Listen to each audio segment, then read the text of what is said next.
Chapter 23 बोरोमीर का प्रस्थान। आरागोर्न तेजी से पहाड़ी पर चढ़ता गया। बीच बीच में वह जमीन पर झुक जाता था। हॉबिट हल्के होते हैं और उनके पैरों के निशान रेंजर के लिए भी पढ़ना आसान नहीं होता, लेकिन चोटी से कुछ ही दूर एक झरना रास्ता पार करता है और गीली धरती में उसे वह दिख जाता है जिसकी उसे तलाश थी। मैंने संकेतों को ठीक से पढ़ा, उसने खुद से कहा। फ्रोडो पहाड़ी की चोटी पर भाग गया। मुझे आश्चर्य है कि उसने वहां क्या देखा, लेकिन वो उसी रास्ते से वापस लौटा और फिर से पहाड़ी से नीचे चला गया। आरागोर्न हिचकिचाया। वो खुद ऊंची सीट पर जाना चाहता था, उम्मीद करता था कि वहां कुछ ऐसा दिखाई देगा जो उसे उसकी उलझनों में मार्गदर्शन करेगा, लेकिन समय कम था। अचानक वह आगे बढ़ा और शिखर पर भागा, बड़े बड़े पत्थरों को पार करके, और सीढ़ियों पर चढ़ गया। फिर ऊंची सीट पर बैठकर उसने बाहर देखा, लेकिन सूरज अंधेरा हो गया था और दुनिया धुंधली और दूर थी। वह उत्तर से फिर से उत्तर की ओर मुड़ा और दूर की पहाड़ियों के अलावा कुछ नहीं देखा, सिवाय इसके कि वह इतनी दूर था कि वह फिर से एक चील जैसा बड़ा पक्षी हवा में ऊपर देख सकता था, जो धीरे धीरे चौड़े घेरे में धरती की ओर उतर रहा था। जब वह देख रहा था, तब उसके तेज कानों ने नदी के पश्चिमी किनारे पर नीचे जंगलों में आवाजें सुनी। वह अकड़ गया। चीखें थीं, और उनमें से, उसके डर से, वह ओर्क्स की कर्कश आवाज़ों को पहचान सकता था। फिर अचानक एक गहरी गले वाली आवाज़ के साथ एक बड़ा सींग बजा, और उसके धमाके पहाड़ियों से टकराए और खोहों में गूंज उठे, झरने की गर्जना के ऊपर एक शक्तिशाली चीख के रूप में उठे। बोरोमीर का सींग! वह चिल्लाया। उसे जरूरत है। वह सीढ़ियों से नीचे उतरा और रास्ते से छलांग लगाता हुआ चला गया। हाय, आज मेरा दुर्भाग्य है, और मैं जो कुछ भी करता हूँ वह सब बेकार जाता है। सैम कहाँ है? जैसे जैसे वह भागता गया, चीखें तेज होती गईं, लेकिन अब कमजोर होती गईं और सींग जोर से बज रहा था। ओर्क्स की चीखें भयंकर और तीखी होती गईं, और अचानक सींग की आवाजें बंद हो गईं। आरागोर्न आखिरी ढलान से नीचे भागा, लेकिन पहाड़ी के तल तक पहुंचने से पहले आवाजें बंद हो गईं, और जैसे ही वह बाईं ओर मुड़ा और उनकी ओर भागा, वे पीछे हट गए, जब तक कि आखिरकार वह उन्हें सुन नहीं सका। अपनी चमकदार तलवार खींचकर और अलेंडिल, अलेंडिल चिल्लाते हुए वह पेड़ों से टकराया। पार्थ गैलेन से शायद 1 मील दूर, झील से कुछ ही दूर एक छोटे से मैदान में उसे बोरोमीर मिला। वो एक बड़े पेड़ की ओर पीठ करके बैठा था, मानो वह आराम कर रहा हो। लेकिन आरागोर्न ने देखा कि उसे कई काले पंखों वाले तीरों से छेदा गया था। उसकी तलवार अभी भी उसके हाथ में थी, लेकिन वह मूठ के पास से टूटी हुई थी। उसका सींग 2 टुकड़ों में बटा हुआ उसकी बगल में था। कई ओर्क्स मारे गए, उसके चारों ओर, और उसके पैरों के पास ढेर लगे हुए थे। आरागोर्न उसके पास घुटनों के बल बैठ गया। बोरोमीर ने अपनी आंखें खोली और बोलने की कोशिश की। अंत में धीमे शब्द निकले। मैंने फ्रोडो से अंगूठी छीनने की कोशिश की थी, उसने कहा। मुझे खेद है। मैंने पैसे चुका दिए हैं। उसकी नज़र उसके गिरे हुए दुश्मनों पर पड़ी। कम से कम 20 वहां पड़े थे। वे चले गए हैं। हाफलिंग्स, ऑक्स ने उन्हें ले लिया है। मुझे लगता है कि वे मरे नहीं हैं। ऑक्स ने उन्हें बांध दिया है। वह रुका और उसकी आंखें थककर बंद हो गईं। एक पल के बाद वह फिर बोला, अलविदा आरागोर्न। मिनस तिरिथ जाओ और मेरे लोगों को बचाओ। मैं असफल हो गया हूँ। नहीं, आरागोर्न ने कहा, उसका हाथ थामकर उसके माथे को चूम लिया। तुमने जीत हासिल कर ली है। ऐसी जीत बहुत कम लोगों को मिली है। शांति से रहो, मिनास तिरिथ नहीं गिरेगा। बोरोमीर मुस्कुराया। वे किस तरफ गए? क्या फ्रोडो वहां था? आरागोर्न ने पूछा, लेकिन बोरोमीर ने फिर कुछ नहीं कहा। हाय, आरागोर्न ने कहा, इस तरह डेनेथोर के वारिस, टॉवर ऑफ गॉड के भगवान का निधन हो गया। यह एक कड़वा अंत है। अब कंपनी पूरी तरह से बर्बाद हो गई है। यह मैं ही हूँ जो असफल हो गया हूँ। गैंडाल्फ का मुझ पर भरोसा व्यर्थ था। अब मैं क्या करूँ? बोरोमीर ने मुझे मिनस तिरिथ जाने के लिए कहा है, और मेरा दिल यही चाहता है, लेकिन अंगूठी और वाहक कहाँ हैं? मैं उन्हें कैसे ढूंढूं और खोज को विनाश से कैसे बचाऊं? वो कुछ देर के लिए घुटनों के बल बैठा रहा, रोते हुए झुका हुआ, अभी भी बोरोमीर का हाथ पकड़े हुए। इस तरह लेगोलास और गिमली ने उसे पाया। वे पहाड़ी की पश्चिमी ढलानों से आए, चुपचाप पेड़ों के बीच से रेंगते हुए, जैसे कि वे शिकार कर रहे हों। गिमली के हाथ में कुल्हाड़ी थी और लेगोलास के हाथ में लंबा चाकू। उसके सभी तीर खत्म हो चुके थे। जब वे घास के मैदान में आए तो वे विस्मय में रुक गए और फिर वे एक पल के लिए सिर झुकाए हुए खड़े रहे, क्योंकि उन्हें साफ लग रहा था कि क्या हुआ था। हाय, लेगोलास ने आरागोर्न के पास आकर कहा, हमने जंगल में कई ओर्क्स का शिकार किया और उन्हें मार डाला, लेकिन हमें यहाँ और भी ज्यादा उपयोगी होना चाहिए था। हम तब आए जब हमने हॉर्न की आवाज़ सुनी, लेकिन ऐसा लगता है कि बहुत देर हो चुकी है। मुझे डर है कि आपको जानलेवा चोट लग गई होगी। बोरोमीर मर चुका है, आरागोर्न ने कहा। मैं सुरक्षित हूँ, क्योंकि मैं उसके साथ यहाँ नहीं था। वो हॉबिट्स की रक्षा करते हुए मारा गया, जबकि मैं पहाड़ी पर था। हॉबिट्स, गिमली चिल्लाया, तो वे कहाँ हैं? फ्रोडो कहाँ है? मुझे नहीं पता, आरागोर्न ने थके हुए स्वर में उत्तर दिया। मरने से पहले बोरोमीर ने मुझे बताया था कि ऑक्स ने उन्हें बांध दिया है। उसे नहीं लगता कि वे मर गए हैं। मैंने उसे मेरी और पिप्पिन का पीछा करने के लिए भेजा था, लेकिन मैंने उससे यह नहीं पूछा कि क्या फ्रोडो या सैम उसके साथ थे, तब तक नहीं जब तक बहुत देर नहीं हो गई।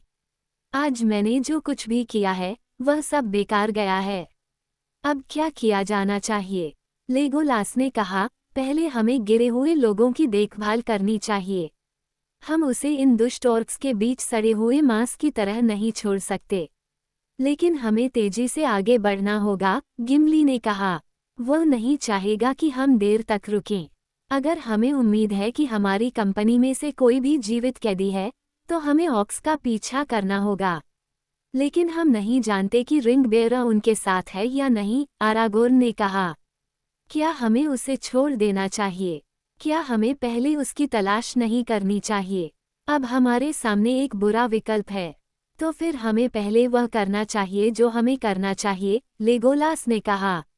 हमारे पास अपने साथी को ठीक से दफनाने या उसके ऊपर टीला बनाने के लिए समय या उपकरण नहीं है। हम एक टीला बना सकते हैं, गिमली ने कहा। ये काम कठिन और लंबा होगा। पानी के किनारे के अलावा हमारे पास कोई पत्थर नहीं है जिसका हम उपयोग कर सकें। फिर हम उसे उसके हथियारों और उसके पराजित शत्रुओं के हथियारों के साथ एक नाव में लिटा दें, आरागोर्न ने कहा। हम उसे राउरोस के झरने पर भेज देंगे और उसे एंडुइन को सौंप देंगे। गोंडोर की नदी कम से कम इस बात का ध्यान रखेगी कि कोई दुष्ट प्राणी उसकी हड्डियों का अपमान न करे। उन्होंने जल्दी से ओर्क्स के शवों की तलाशी ली, उनकी तलवारें और फटे हुए हेलमेट और ढालों को एक ढेर में इकट्ठा किया। देखो, आरागोर्न चिल्लाया, यहाँ हमें टोकन मिले हैं। उसने भयानक हथियारों के ढेर से 2 चाकू निकाले, पत्ती के ब्लेड वाले, सोने और लाल रंग में जड़े हुए, और आगे की खोज में उसे काले रंग के म्यान भी मिले, जिन पर छोटे लाल रत्न जड़े थे। ये कोई और उपकरण नहीं है, उसने कहा। वे हॉबिट्स द्वारा उठाए गए थे। निस्संदेह ओर्क्स ने उन्हें लूट लिया, लेकिन चाकू रखने से डरते थे, क्योंकि वे जानते थे कि वे क्या हैं। पश्चिमी देशों का काम मोडोर के अभिशाप के लिए मंत्रों से घिरा हुआ। खैर, अब अगर वे अभी भी जीवित हैं, तो हमारे दोस्त हथियारहीन हैं। मैं इन चीजों को वापस देने के लिए उम्मीद के खिलाफ उम्मीद करते हुए ले जाऊंगा, लेगोलस ने कहा, और मैं जितने भी तीर ढूंढ पाऊंगा ले लूंगा, क्योंकि मेरा तरकश खाली है। उसने ढेर में और जमीन पर इधर उधर खोज की। उसने पाया कि कुछ तीर ऐसे थे जो बिना किसी नुकसान के थे और उनकी शाफ्ट उन तीरों से ज्यादा लंबी थी जिनका इस्तेमाल ऑक करते थे। उसने उन्हें ध्यान से देखा और आरागोर्न ने मारे गए लोगों को देखा और उसने कहा, यहाँ बहुत से लोग पड़े हैं जो मोडोर के लोग नहीं हैं। कुछ उत्तर से, मिस्टी पर्वत से हैं, अगर मुझे ओर्क्स और उनकी प्रजातियों के बारे में कुछ पता है। और यहाँ कुछ और लोग हैं जो मेरे लिए अजनबी हैं।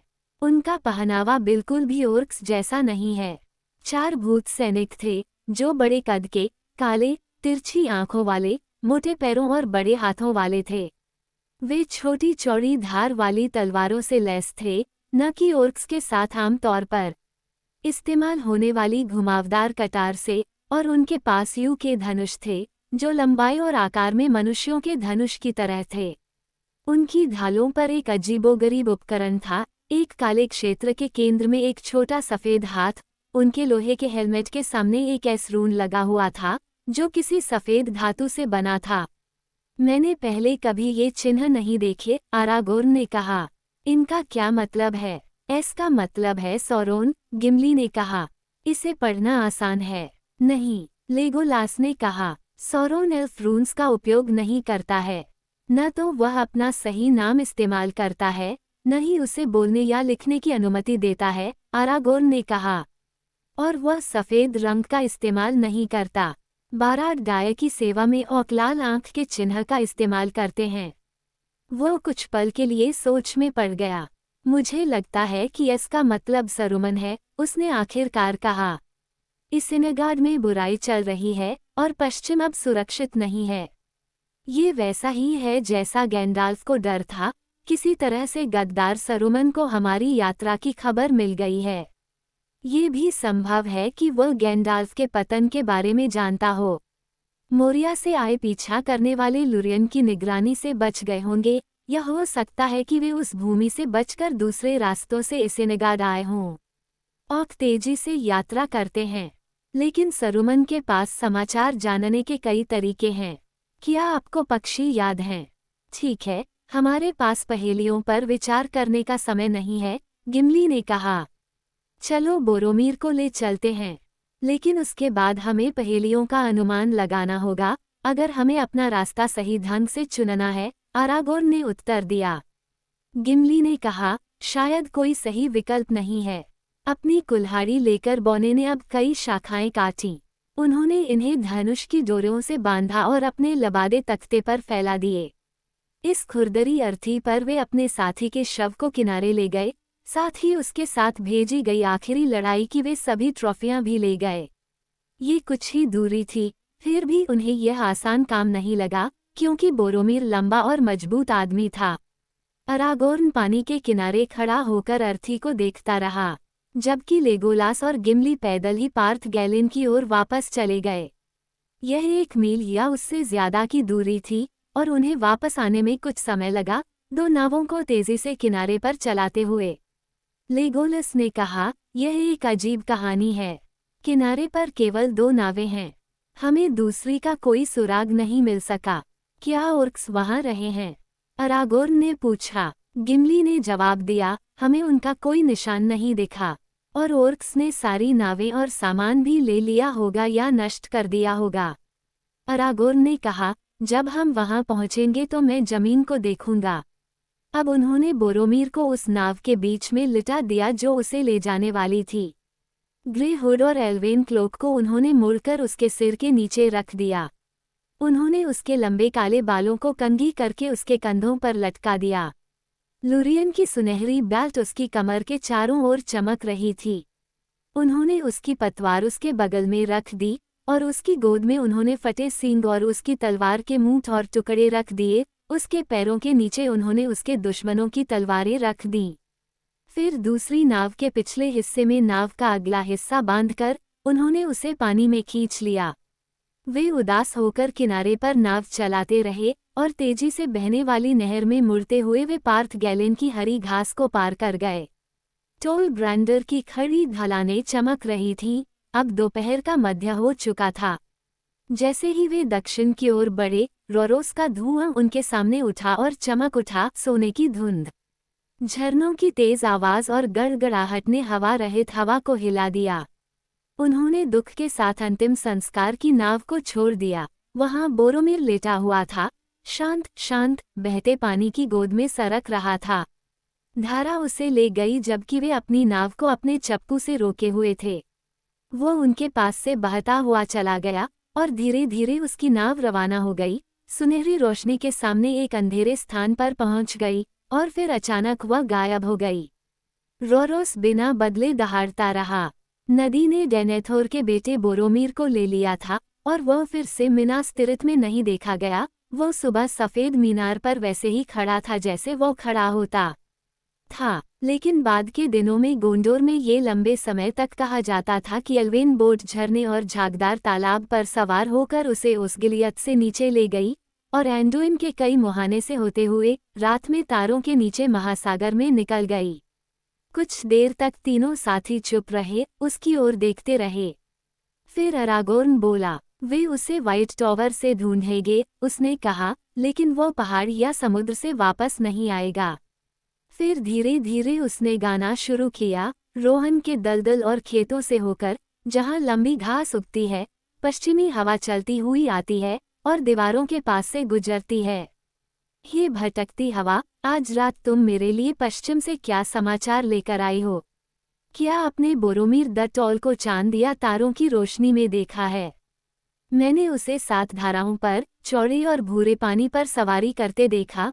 मैंने उसे खाली जमीनों पर चलते देखा, जब तक कि वह उत्तर की छाया में नहीं चला गया। मैंने उसे फिर कभी नहीं देखा। उत्तरी हवा ने डेनेथोर के बेटे के सींग की आवाज़ सुनी होगी।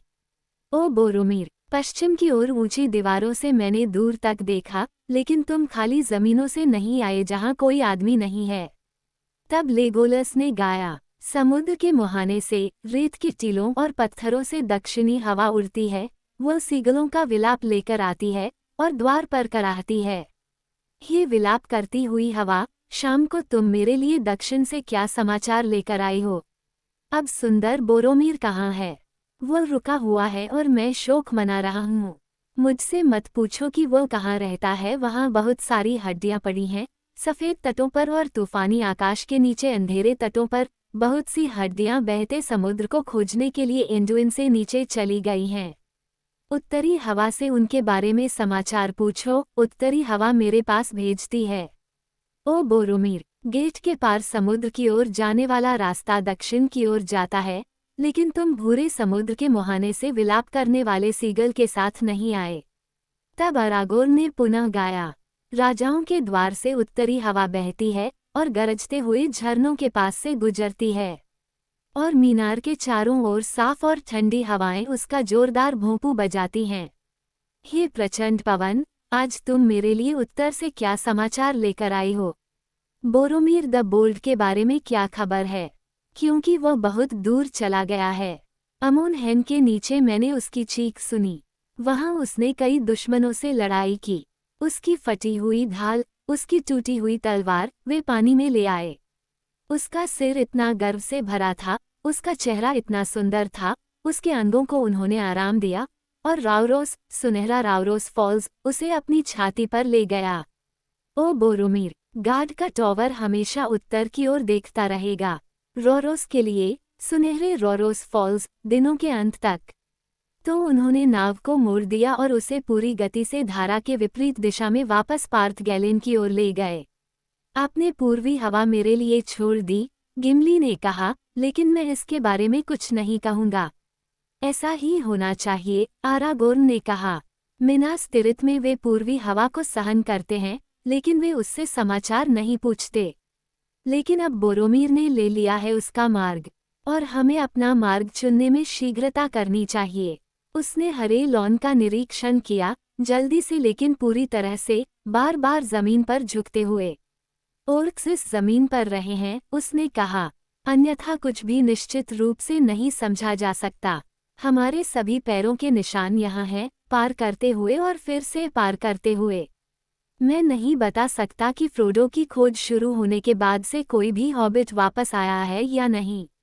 वह किनारे पर लौट आया, जहाँ झरने से निकलने वाली धारा नदी में गिरती थी। यहाँ कुछ स्पष्ट निशान हैं, उसने कहा। एक हॉबिट पानी में उतरा और वापस आया, लेकिन मैं नहीं बता सकता कि कितनी देर पहले। तो फिर आप इस पहेली को कैसे पढ़ते हैं? गिमली ने पूछा। आरागोर्न ने तुरंत जवाब नहीं दिया, बल्कि वापस शिविर स्थल पर जाकर सामान को देखा। 2 पैक गायब हैं, उसने कहा, और एक निश्चित रूप से सैम का है। ये काफी बड़ा और भारी था। तो यह उत्तर है, फ्रोडो नाव से गया है, और उसका नौकर उसके साथ गया है। जब हम सब चले गए थे, तब फ्रोडो वापस आ गया होगा। मैं सैम को पहाड़ी पर चढ़ते हुए मिला और उससे कहा कि वो मेरे पीछे आए, लेकिन स्पष्ट रूप से उसने ऐसा नहीं किया। उसने अपने मालिक के मन की बात समझ ली और फ्रोडो के जाने से पहले यहाँ वापस आ गया। उसे सैम को पीछे छोड़ना आसान नहीं लगा। गिमली ने कहा, लेकिन वो हमें छोड़कर क्यों चला गया, और वह भी बिना कुछ कहे। यह एक अजीब काम था, और यह एक बहादुरी भरा काम था, आरागोर्न ने कहा। मुझे लगता है सैम सही था। फ्रोडो अपने साथ किसी दोस्त को मोडोर में मौत के घाट नहीं उतारना चाहता था, लेकिन वह जानता था कि उसे खुद जाना होगा। उसके जाने के बाद कुछ ऐसा हुआ जिसने उसके डर और संदेह को दूर कर दिया। लेगोलास ने कहा, शायद शिकार करने वाले ओर्क्स उस पर टूट पड़े और वह भाग गया। वह भाग गया, निश्चित रूप से, आरागोर्न ने कहा, लेकिन मुझे लगता है, ओर्क्स से नहीं। आरागोर्न ने यह नहीं बताया कि फ्रोडो के अचानक दृढ़ संकल्प और भागने का कारण क्या था। बोरोमीर के अंतिम शब्दों को उन्होंने लंबे समय तक गुप्त रखा। अच्छा, अब कम से कम इतना तो स्पष्ट हो गया है, लेगोलस ने कहा, फ्रोडो अब नदी के इस तरफ नहीं है, केवल वही नाव ले जा सकता था। और सैम उसके साथ है, केवल वही अपना बैग ले जा सकता था। गिमली ने कहा, तो हमारे पास यही विकल्प है कि या तो हम बची हुई नाव लेकर फ्रोडो का पीछा करें या फिर पैदल ही ऑक्स का पीछा करें। दोनों ही तरह से कोई उम्मीद नहीं है। हम पहले ही कीमती घंटे गंवा चुके हैं। मुझे सोचने दो, आरागोर्न ने कहा, और अब मैं सही चुनाव कर सकता हूँ और इस दुखी दिन के बुरे भाग्य को बदल सकता हूँ। वह एक पल के लिए चुप खड़ा रहा। मैं ऑक्स का अनुसरण करूंगा, उसने आखिरकार कहा। मैं फ्रोडो को मोडोर तक ले जाता और उसके साथ अंत तक चला गया, लेकिन अगर मैं अब जंगल में उसकी तलाश करता हूँ, तो मुझे बंदियों को यातना और मौत के लिए छोड़ देना चाहिए। मेरा दिल आखिरकार साफ साफ बोल रहा है, वाहक का भाग्य अब मेरे हाथ में नहीं है। कंपनी ने अपना काम कर दिया है। फिर भी हम जो बचे हैं, जब तक हम में ताकत बची है, हम अपने साथियों को नहीं छोड़ सकते। आओ, हम अब चलेंगे। जो कुछ भी बचा है, उसे पीछे छोड़ दो। हम दिन और अंधेरे में आगे बढ़ेंगे। उन्होंने आखिरी नाव खींची और उसे पेड़ों के पास ले गए। उन्होंने उसके नीचे अपना वह सामान रख दिया जिसकी उन्हें जरूरत नहीं थी और जिसे वे ले नहीं सकते थे। फिर वे पार्थ गैलेन से चले गए। दोपहर ढल रही थी और वे उस घास के मैदान में वापस आ गए जहां बोरोमीर गिर गया था। वहां उन्होंने उस व्यक्ति का निशान देखा, ऑक्स। इसे खोजने के लिए बहुत कम कौशल की आवश्यकता थी। कोई अन्य लोग इस तरह से रौंदते नहीं हैं, लेगोलास ने कहा। ऐसा लगता है कि उन्हें उन बढ़ती हुई चीज़ों को काटना और पीटना अच्छा लगता है जो उनके रास्ते में भी नहीं आती हैं। लेकिन वे इतनी तेज गति से चलते हैं, आरागोर्न ने कहा, और वे थकते नहीं हैं। और बाद में हमें कठिन बंजर भूमि में अपना रास्ता खोजना पड़ सकता है। ठीक है, उनके पीछे, गिमली ने कहा। बौने भी तेजी से जा सकते हैं और वे ओर्क्स की तुलना में जल्दी थकते नहीं हैं। लेकिन यह एक लंबी दौड़ होगी, उन्हें लंबी शुरुआत करनी होती है। हाँ, आरागोर्न ने कहा, हम सभी को बौनों की सहन शक्ति की आवश्यकता होगी। लेकिन आओ, आशा के साथ या बिना आशा के हम अपने दुश्मनों के निशान का अनुसरण करेंगे। और अगर हम तेज निकले तो उनके लिए बुरा होगा। हम ऐसा पीछा करेंगे जिसे 3 कुलों कल्पित बौने और मनुष्य के बीच एक चमत्कार माना जाएगा। आगे 3 शिकारी हिरण की तरह वह भाग गया। पेड़ों के बीच से वह तेजी से आगे बढ़ा। वह उन्हें आगे बढ़ाता रहा, बिना थके और तेजी से, अब जब उसका मन आखिरकार बन गया था। झील के पास के जंगल उन्होंने पीछे छोड़ दिए। वे लंबी ढलानों पर चढ़े, जो सूर्यास्त के समय पहले से ही लाल आसमान के सामने गहरे, कठोर किनारों वाली थीं। शाम हो गई। वे चले गए, पथरीली भूमि में धूसर छायाएं।